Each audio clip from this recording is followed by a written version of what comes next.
Hi, it's Jeff Altman, the Big Game Hunter, and welcome to Career Coach Office Hours. It is March 15th, 2022, and what I do on Career Coach Office Hours is spend a little bit of time talking with you and answering questions about job search, hiring more effectively, management, leadership, dealing with different workplace issues as you see fit. Because one thing I know from my time in search and now in coaching, the skills needed to find a job are different than those needed to do a job. It's a completely different skill set. And you may be good at what you do, but job search is just different. So I take some time to answer questions on Career Coach Office Hours. Thank you for the thumbs up, whoever provided that. And try and help you perform at a higher level. And if you've got a question for me, again, just put it into chat. Whether you're on LinkedIn, you can put your questions in the chat about job search, hiring better, management, leadership, workplace issues. Just put it into chat. If you're on LinkedIn, if you're on YouTube at the JobSearchTV.com channel, or on Facebook. My page there is Jeff Altman, the Big Game Hunter. You can put your questions in there. So I've got a lot to cover today, as I tend to do. And I'll just say, folks, I start off the show with a coffee toast. So in honor of those of you who put in an effort at what you do professionally, who aspire to do more and aren't willing to settle, a quick toast for you. By the way, just as an aside, completely unrelated, I started watching the new West Side Story last night. I'm almost done with it, and it is terrific. I saw the original, and great for its time, but this is great for its time. So if you have a chance, it's on HBO Max. Watch it there. It is terrific. Or you can see it in the movies. I think the women singers are better than the men. And it's still a very strong cast, very well directed, a fun show. So thank you for that indulgence. And again, if you've got a question for me, put it into chat.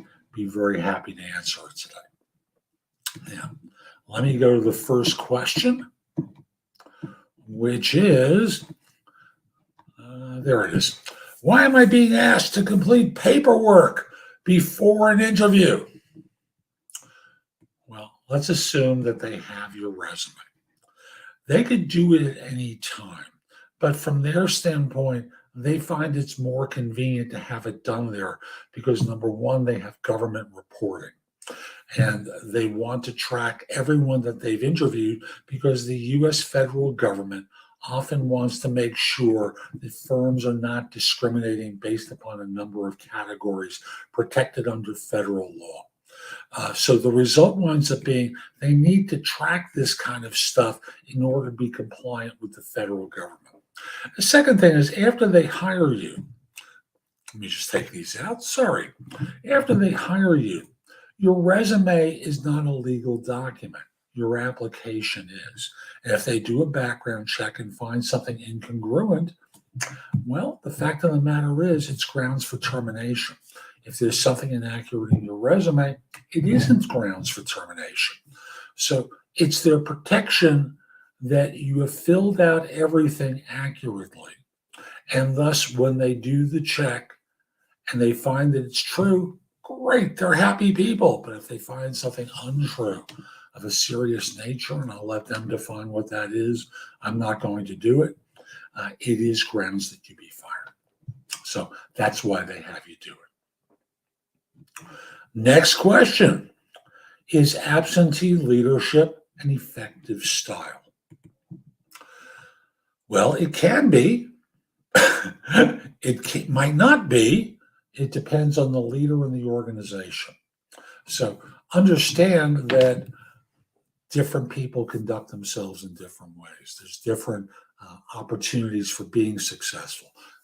Is it a guarantee that if you're micromanaging every detail of what your people do, down to where they put the paperclip on their desk, that that's an effective leadership style? Of course not.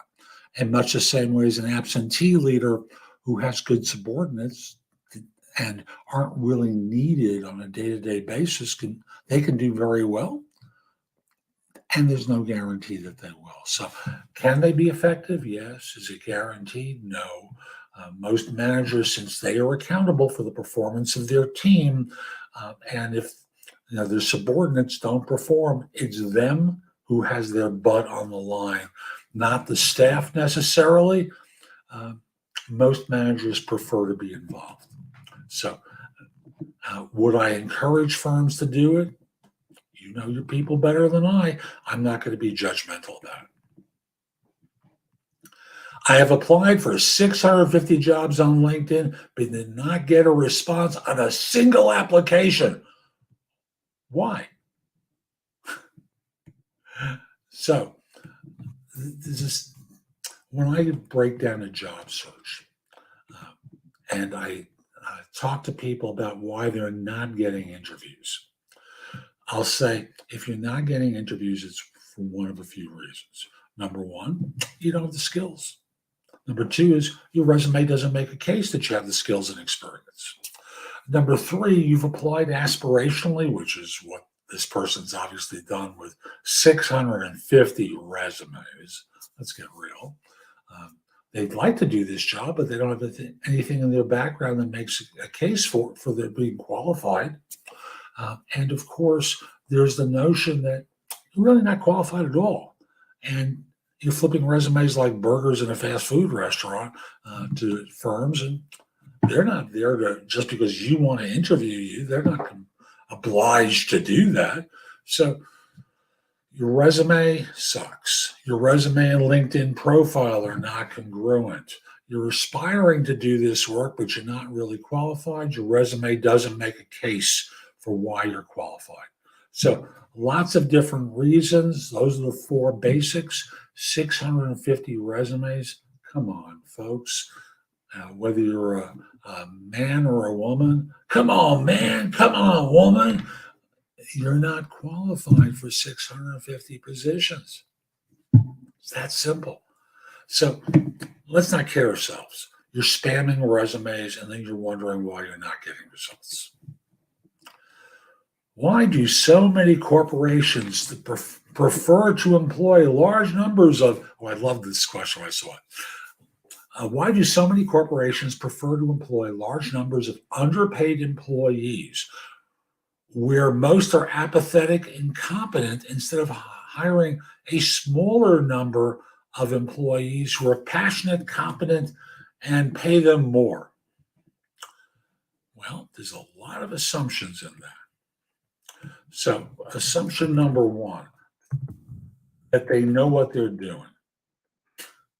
I think most hiring managers are not skilled interviewers, and thus they make mistakes when they hire.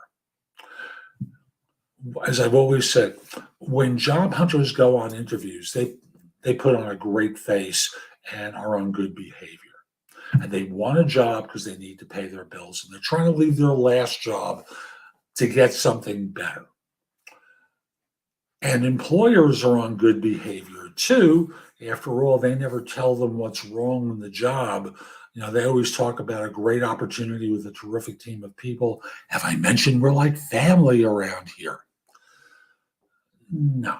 So the result winds up being a lot of people interview for jobs one another. Let's be kind. Each side is exaggerating to one another. And the result winds up being people join organizations. And the statistic I saw is within 6 months, 30% of the new hires regret the decision they made to join. And within 18 months, 60% of hiring managers regret the decision they made to hire that person. So it's a game that's set up badly. And the statistics on employee engagement in the United States is that 32% of people are engaged. And it's not just about the money. They knew the money going in, but there's an issue around work ethic. And people, a lot of people work hard. That's why I do the toast to them, as opposed to the ones who don't care. They may not care because they've discovered the lie that exists. And thus, they're stuck in a situation and they're just doing the daily grind. Incompetent, that's your choice. Um, but I start off with the premise that hiring managers don't know how to interview. And I wish it were different, but statistics bear out that so many people want to leave a short period of time after joining, and so many hiring managers regret the decision to have hired someone within 18 months of bringing them on board. It's not just them, it's everyone in this. And I'll include the recruiters too. And the good ones are only the ones who are the messenger of the lies between the job hunter and the employer. There are certainly recruiters who add to the story and thus make them, well, they're the villain in this to me by misrepresenting opportunities and causing people to regret joining an organization. I hope you aren't one of them. I hope you're telling people what they're walking into so that there are no surprises. Surprises are never good. So I'm just going to remind you, if you've got a question about your job search, hiring better, management, leadership, or want advice about a particular workplace issue, put your question into chat. I'll also mention my website, thebiggamehunter.us, is a place where you can schedule time for a free discovery call, a coaching session. My blog has more than 12,000 searchable posts you can watch, listen to, or read. You can find out about my courses, my books, and guides. There's just a lot there to help you.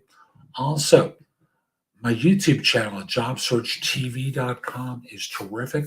More than 7,000 videos. Yes, they're on my website, but some people would rather go to YouTube for stuff.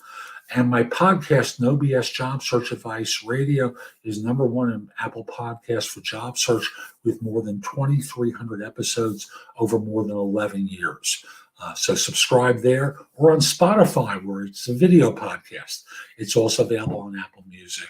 Amazon Music, Google Play, or almost any place where you might listen to podcasts. So again, I hope you follow me there. I hope you subscribe. If you do, I hope you give the show a favorable review in any form that you're critiquing it. And if not, that's okay too. I learn from your comments. Let's go further.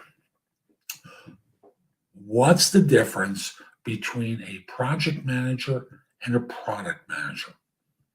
Now, I decided that, I wrote out a basic definition, and then I found a more detailed one. And this, I want to give credit to paymoapp.com. That's paymoapp.com. Because I'm just going to read their definitions. I think it's terrific. A product manager's role is strategic, much like a CEO, but for a product. They're the ones who set and own the overall product direction, staying with it until they remove the product from the market. It's their responsibility to understand the user's needs, translate them into a design or minimum viable product, and lead the development team to build it and meet those needs. This involves talking to users to gather requirements, identifying problems and opportunities, deciding which ones are worth going after, creating a roadmap and defining features, prioritizing development tickets. Above all, it involves product sense. That is, having the intuition to know when to move a product from alpha to beta tests, when to delay a release because of a buggy feature, or remove a product or part of it because it doesn't make economic sense anymore. Product managers are also responsible for the profit and loss of a product. That's why they collaborate with sales, marketing, customer success, and support teams to make sure that they nail the overall business goals in terms of revenue, competitive advantage, and customer satisfaction. Project managers, on the other hand, is more tactical, focusing primarily on the execution side. They have to take the product vision from the product manager, develop a project timeline around it, and plan the work for the development team to hit important goals and deadlines. Or, to put it simply, their responsibility is to successfully bring a project to completion within the agreed budget, time, and quality, one project at a time. This usually breaks down to three activities: risk and issue management, involving spotting early on and minimizing potential risks that might delay the completion of the project. Planning and resource scheduling. The planning part refers to adding up tasks with a start and end date, assigning the necessary employees to them, setting up the initial budgets, and preparing the project guideline through specific project management methodologies and tools like Gantt charts.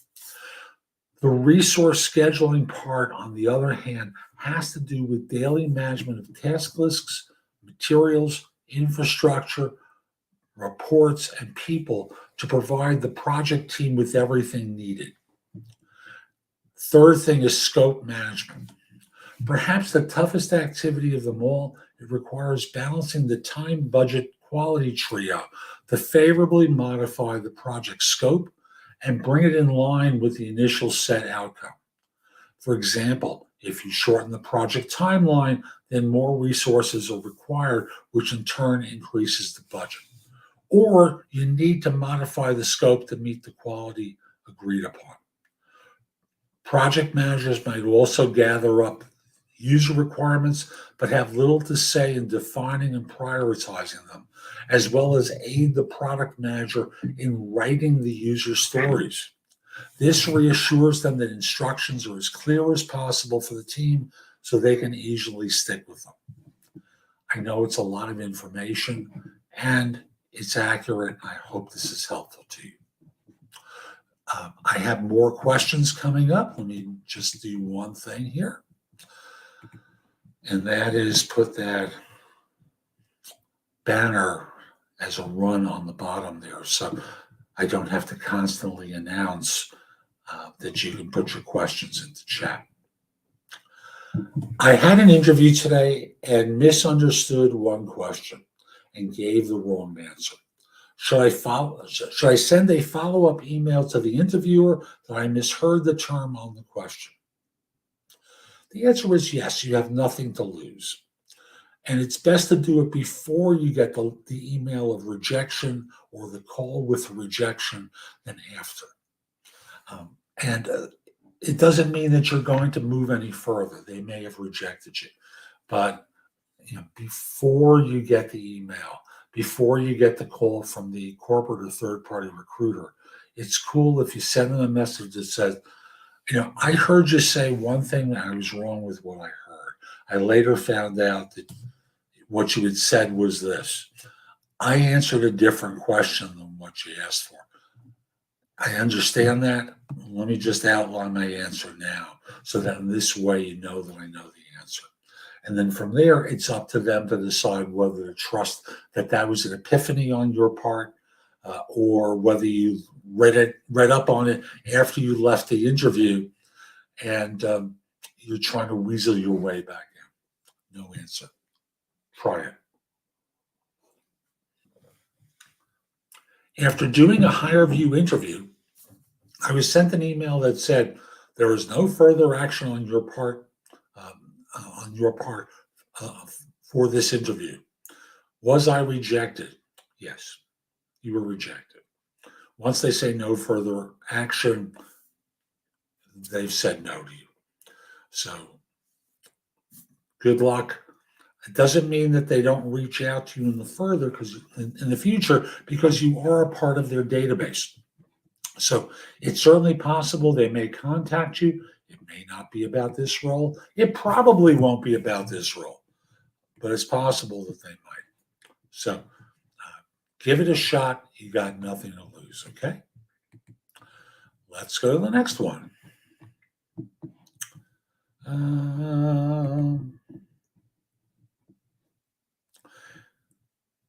Will updating my profile and resume on individual company career sites flag an internal recruiter of my passive interests?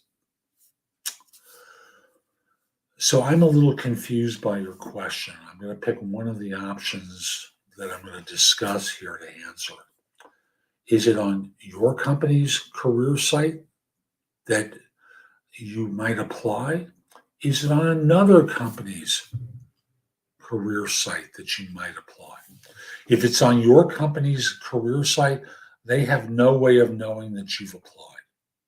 So, from that standpoint, you don't have to worry. But if it's your own firm, that's what you want, right? You want to let them know that you're looking for something else internally. And you might speak with, the HR person who covers your organization and say, there's a job here that I'm interested in. Should I apply? Should I give a copy of the resume to you? How should I follow up on it? Because I don't want to be doing the job I'm in for the rest of my life. I'd like to look at something else that makes more sense for me. So, by all means, I'd like to be considered. Do you need a resume from me? What do you need? And let them tell you what the next step should be. Will that trigger your manager being notified that you're looking at something else? In most organizations, it will. That doesn't make you a bad person and one that you need to be afraid that they're going to fire because you're looking at something internally. It may make you a person who's on the outs with this manager if you don't let them in on this. And, in terms of all companies' websites, like you work for Blue Cross Blue Shield or Empire Blue Cross, and now you're applying at JP Morgan Chase. No, doesn't mean that at all. In your opinion, is it okay to ask personal questions in your interview? Why? So the answer is no. It's not okay to ask personal questions. And it's none of your friggin' business about some of these personal topics. Like, you want to know if someone's single? No.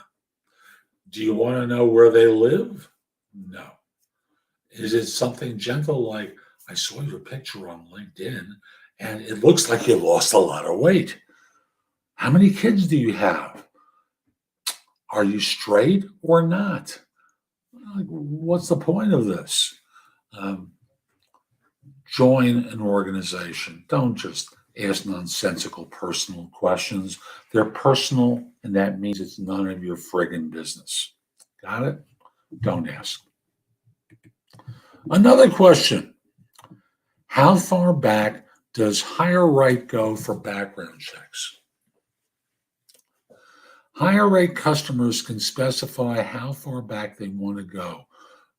7 years is generally the common choice from firms, but other options include 10 years as well as unlimited, which searches for all records that are reasonably available.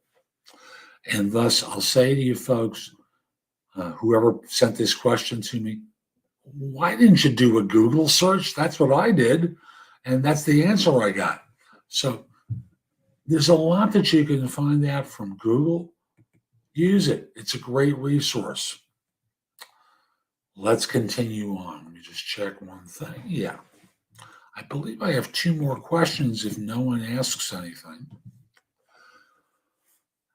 What matters for interviewers other than talent and intelligence?